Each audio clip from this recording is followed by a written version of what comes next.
Alright, y'all. I'm doing my nails so I can shoot some skincare content.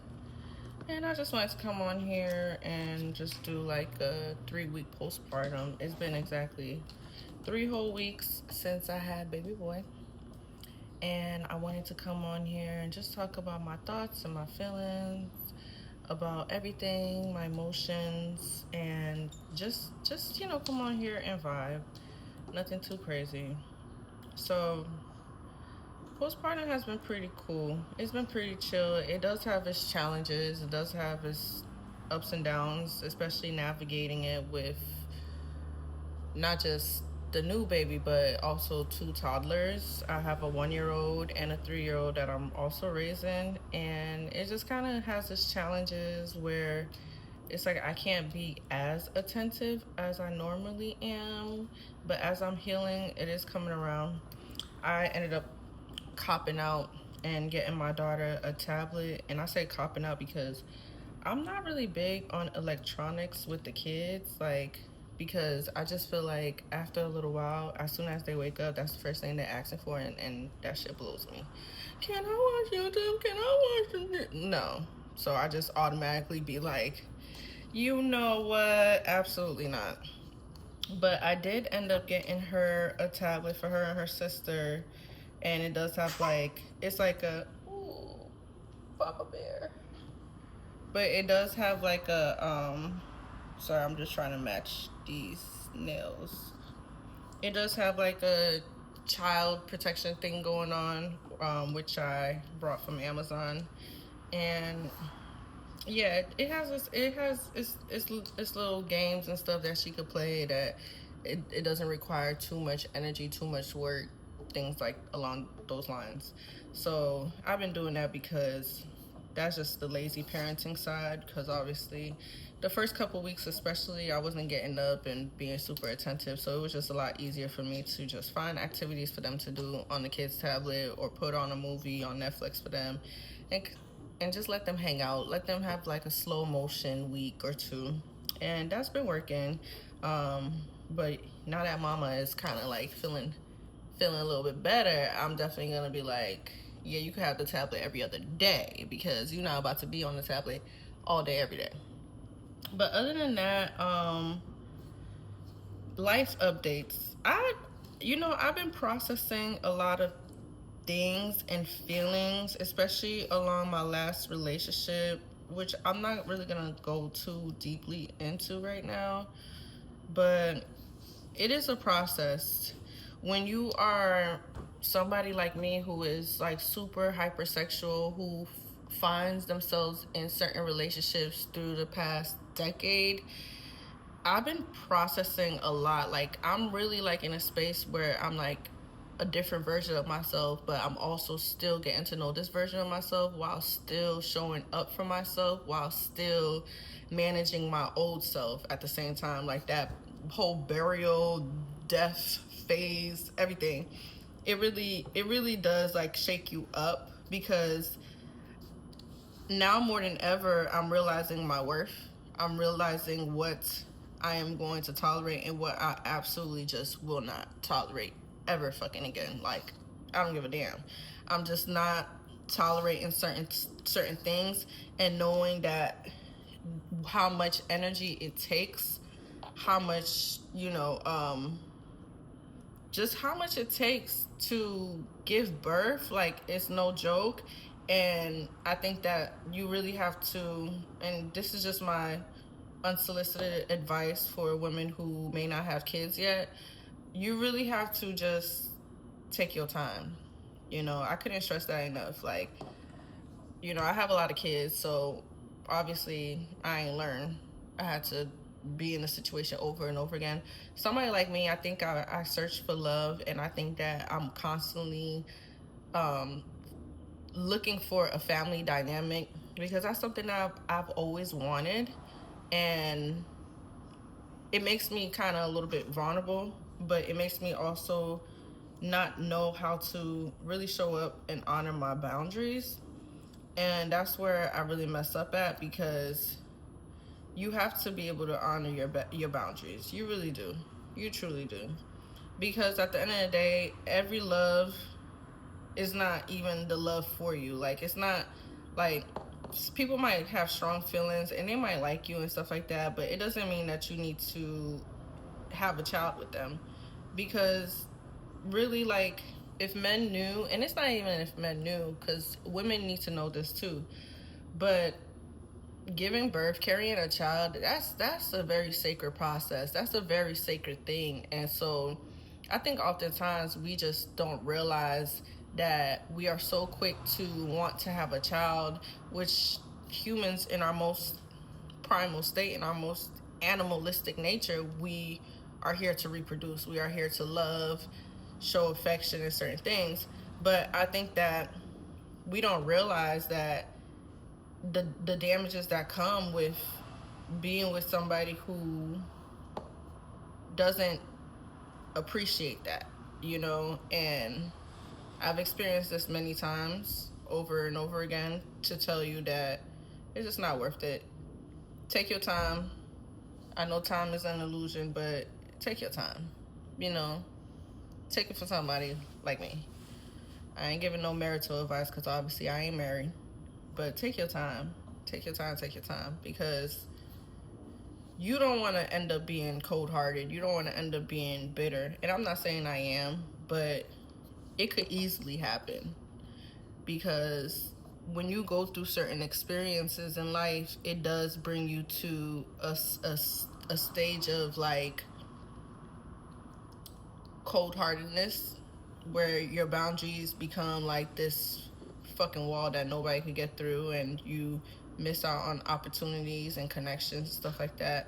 And I don't have no regrets for any of my experiences, no regrets for any of my kids, nothing like that at all. That's not what I'm saying. But what I'm saying is, you just need to honor yourself, honor what it is that you want out of life, out of your experience of motherhood, out of your experience of birthing children. I don't know why God has put me in some of these cycles and why, you know, I go through some of these challenges. But I do feel like, you know, my children have a greater purpose than me, and I don't even think it's about me at all. Like, when I'm old and gray and I'm looking at all my children and their children, and most high willing, I could see my great grandchildren, I think it will make a lot of sense then. Like, I think I'll have one of those moments where it's like, oh, I see why I had to birth this child or these children, you know. And so right now it's just like me versus me, and I'm just honoring the space that I'm in. Honestly, truth be told, I think that it's a very vulnerable space, but I also know that, like, it's not a space of hurt. Well, there is some hurt there. These are cute, brown. There is some hurt there. But it's also not a space of, like, straight up, like, I can't even connect with nobody because I'm that hurt. No, I'm not. I still have a lot of love to give. I praise God for that I've always been a lover, and I still have a lot of love to give. And I still want to be in a relationship and be married eventually and all those things. But right now, I think that it's good to just dedicate some time for myself. I think that it'll be good for me to begin to experience maybe more of platonic dynamics with Black men versus it always being romantic and, like I said, sexual, like being overly hypersexual, because Black men are very hypersexual too.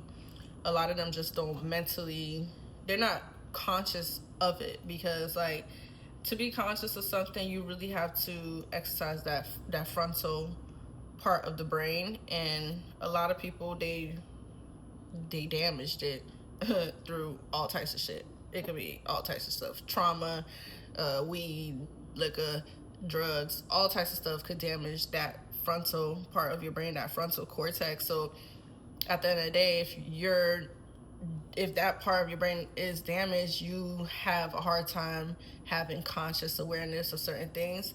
But there is ways to repair that. There are ways, and I'm not going to get into that right now. But yeah, I just feel like I'm very conscious and I'm very aware of myself now more than ever. And I'm just thankful. I'm thankful for where I'm at. I'm not feeling any postpartum depression. I do have moments of sadness, and I think that it's okay to be sad. I think it's okay to process grief, process hurt, process whatever it is that you're going through. No, we don't need to be happy, go lucky all day, every day. Like, we don't need to be that way. Sometimes you're gonna have expressions of anger, and I definitely had expressions of anger, especially towards yeah, I've definitely had expressions of anger, and it's okay to sit in that. It's okay to process that. It's okay to find resolve in that within yourself, because you just learn how to transmute that energy and just utilize it for your own benefit and your own good. And there's nothing wrong with that. There's a lot of hidden beauty with those negative emotions, because it's still part of the polarity. You feel me? Like, it's still part of the polarity. I be thinking about Job, and that's just like one of my favorite books, but because he's just an alchemist. Like, he is the definition of an alchemist. And I just be thinking about Job, and he just was like, curse the day that I was born. Like, he was just really going through it, and he was going through it, child. And he was like, curse everything, because he wasn't cursing the Most High. That's the only thing that he did not do. He did never curse God. He went in on his wife. He went in on everybody. He went in on himself. And so it's just like, sometimes you do gotta be like, I hate this for me. Like, I hate this feeling that I'm in. Hit the reset, somebody, universe, God, please. It's okay, because you still have to learn how to transmute that energy. And I look at energy as Play-Doh. I say this all the time, but I look at energy as Play-Doh. You can mold it into whatever you want. You could turn Play-Doh into a stick figure man. You could turn Play-Doh into a ball. You could turn Play-Doh into some food. Whatever shape you want to mold it to, energy is the same way. You can mold it into whatever you want. So energy could be anger. It could manifest and show up as sadness in that moment. But once you actually begin to alchemize it and begin to transmute it into something else, it could be molded and transmuted and shifted into whatever it is that you want. So my anger, my sadness could easily become my joy, my happiness, my peace. You feel me? And same for you. If you take anything away from this message, just know that you do have the ability to do that, and God gave us the authority to be able to have control over our reality, and I think that that's a beautiful thing, because yes, of course, God ultimately knows everything that we're going to do. He knows the fabrication of our life, the timeline of our life, all the challenges, all the ups, all the goods, everything, but he still allows us to have the opportunity to consciously make aware decisions and consciously be able to see the tools that we have. So God is like giving us these tools, and it's like he could give somebody a knife. Or what are you going to do with that knife? Are you going to stab somebody, or are you going to cut up some vegetables? These tools could be whatever it is that you have. That's the spiritual awareness that comes with just having some level of consciousness with who you are right now in this moment and who you want to become. So I hope that this is insightful for anybody who feels stuck, whether you're going through postpartum depression or whether you're going through a season of just isolation. If you're feeling stuck, just know that you are a co-creator in all of this, in your life, in your reality. It's not over yet. It ain't over yet. You still could be the main character and still become the champion. You feel me? And at the end of it all, you be singing, "We are the champions, my friend." I love y'all. Mwah. Peace.